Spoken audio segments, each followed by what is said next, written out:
It's time to do everyone's favorite topic, or at least the most requested topic that I've been getting recently, which is probably a sign of the times, maybe not the best sign, that is, and it is, what is the highest price that Bitcoin's going to get in this next cycle? Are we even in a new cycle? Well, yeah, actually, I do think that the answer to that question is yes, for reasons that we've been going over for actually literally over a year now.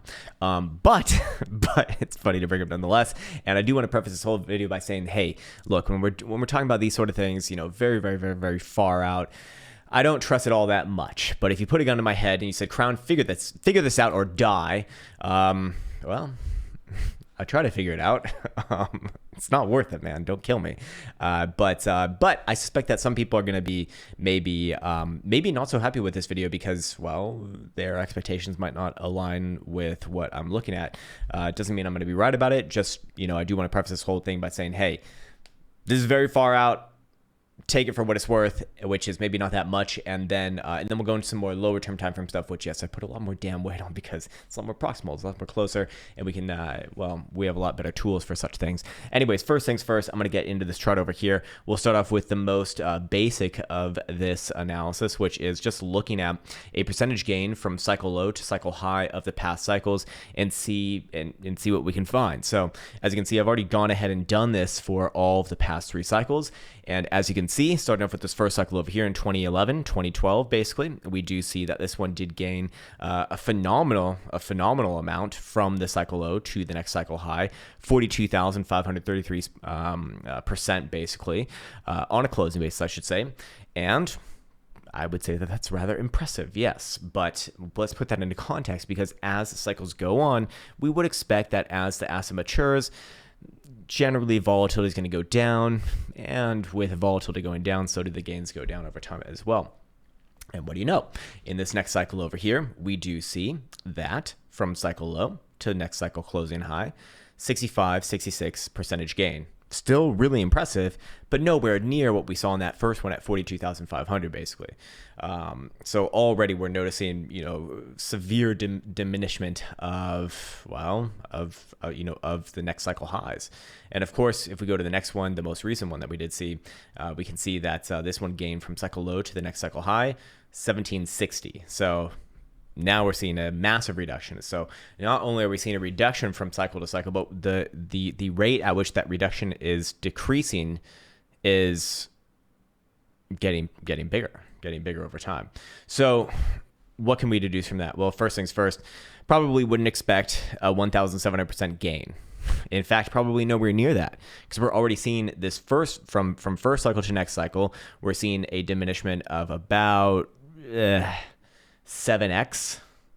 I'm just kind of doing some bad mental math, but a little bit less than 7x. And then from this cycle to this cycle, like about 5x, a little bit less than 5x. Well, actually even a little bit less than that. So probably closer to like 4.5x.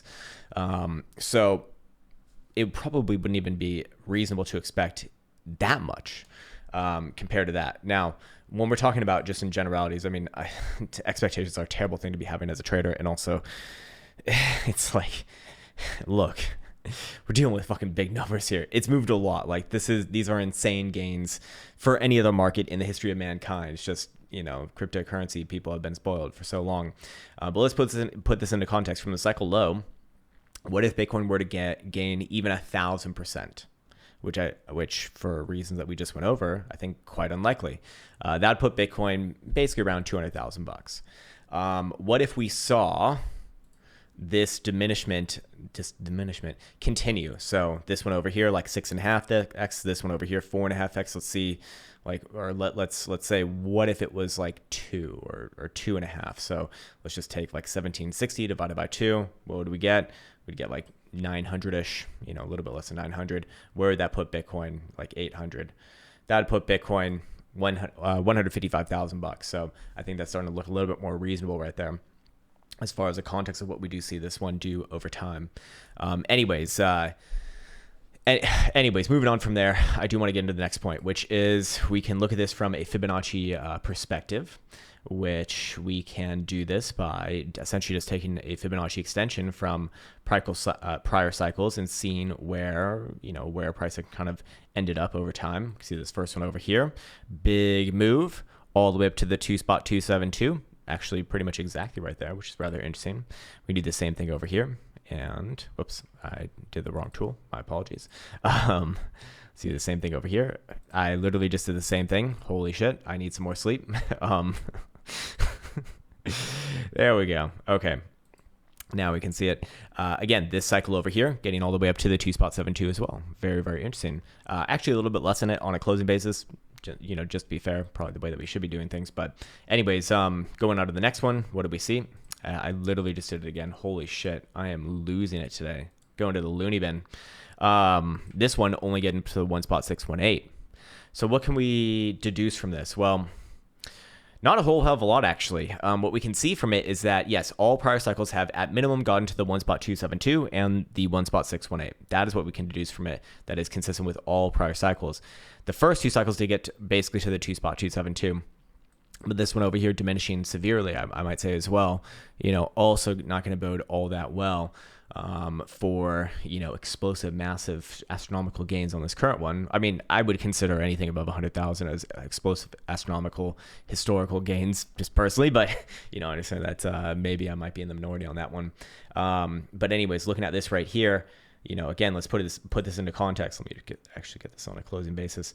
If Bitcoin were to get up to the 1.618, which all prior cycles have, by the way, that would put Bitcoin at about 144,000.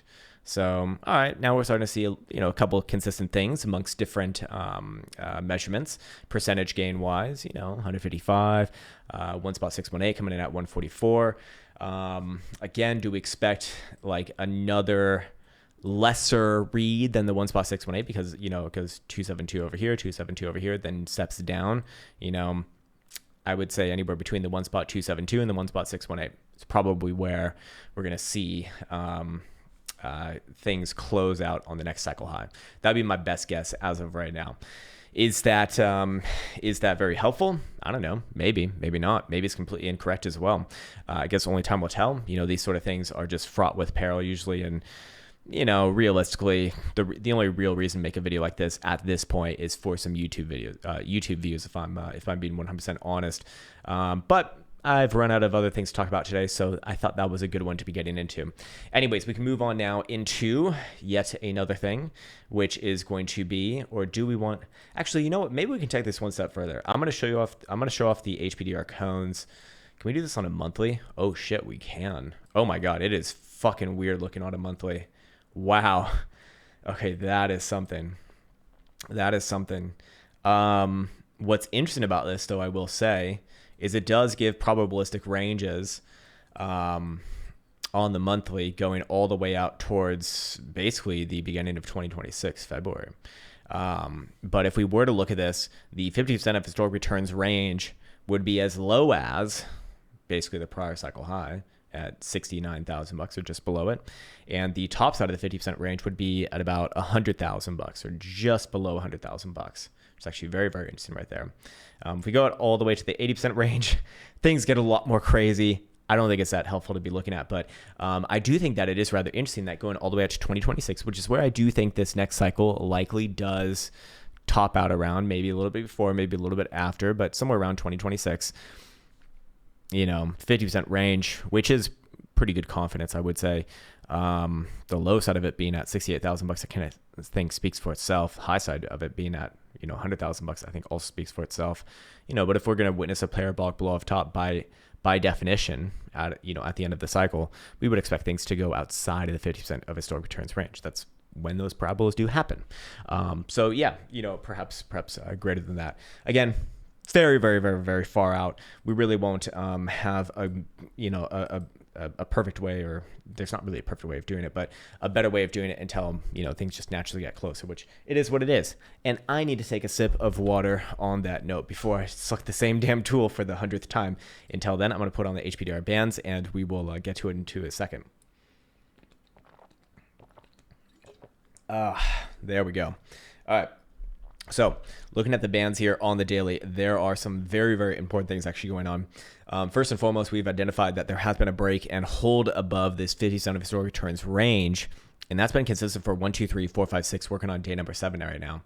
Very important because this is also coming alongside volatility expansion, which is one of the major conditions that we were looking at in the past 4 or 5 days now for judging whether this one's likely to correct in the short term or whether it's likely to continue in the short term, and more likely to continue in the short term at this point. We've seen HPDRO, directional volatility, cool off a little bit after hitting, some, I'd say close to extremes there. Which has aligned with a bit of a sideways consolidation. Not really anything super concerning right here, but ultimately, based off the volatility read and based off of where price action is at right now, we would expect volatility to continue to rise. And if volatility continues to rise, by definition, in this particular instance over here with the HPDR bands, we'd expect it to remain above the 50% of historic returns range and probably trade closer to the 80% of historic returns range. I don't know if that happens like today or tomorrow or even this week, but over the next couple of weeks, that is becoming a greater and greater likelihood here, with the very obvious caveat that Bitcoin loses its current inherent bullishness below about 42,500 on a closing basis. Until then, upside a lot more likely than downside, with the next area of interest somewhere between like 46 to 47 basically. So ultimately, Bitcoin continuation still likely into the end of the December. We've gone over this many times from many different angles with many of their different statistics, but I think this chart really does a great job of kind of summarizing it as it is right now. Anyways, also I wanted to follow up on this chart over here. We were looking at the 6-hour Oracle Pro signal. I did want to go back and actually clarify a couple things as I've been doing more research myself. But first things first. So with this particular signal, with this particular indicator, which you can get in the description below, by the way. There you go. There's your subtle shill for the day. It's not really actually looking or looking at these buy and sell signals as like open or closing signals. They're all technically opening, but you can kind of look at them as open and closing signals, but it's these check marks here that you do see, or probably see, at least if you can see where my cursor is right now. That's to the left of my cursor. Yeah, there you go. That actually tells you where the average take profit would be on this one. And if it, and this one's over here is purple, so that one is the average. If it goes to red, then that is like an extreme. And so right now we have seen it actually fire off that first take profit. Basically on the high of this rally thus far. Does it get to that next red one? And we see, something a little more extreme here on a continuation move. Yeah, definitely possible. But I did want to say that if you were watching this and you were paying attention to this as far back as November 24th, well, you're starting to get your first signals of slowdown. And profit taking. Again, this is on a 6-hour time frame. Don't confuse this with the daily time frame over here. Daily time frame can continue to trend. 6-hour time frame, I mean, it already has gone through a consolidation. So I'd say that was actually a very appropriate signal right there, just because, well, since that fired off, it's been going sideways for about 5 days. So fair enough, but it can continue more, of course. That's when we might see that red check mark, at which point things are very, very close to an interim high. Does that come at, maybe 46 or 47? Possible. Yes, definitely. But for right now, did want to give a little bit of notice on that. Anyways, I suspect that we're getting a little bit too deep into this video right now. I am also losing my mind because apparently I haven't slept enough, although I did get pretty damn close to 8 hours. This chart over here is just a strategy that I'm working on and not relevant towards our conversation, also not in my notes. So that's where we're going to end the video. And as always, I want to wish you the best. It's been a nice little Sunday morning over here. And with that said, as always, take care, much love, and see you hopefully Monday.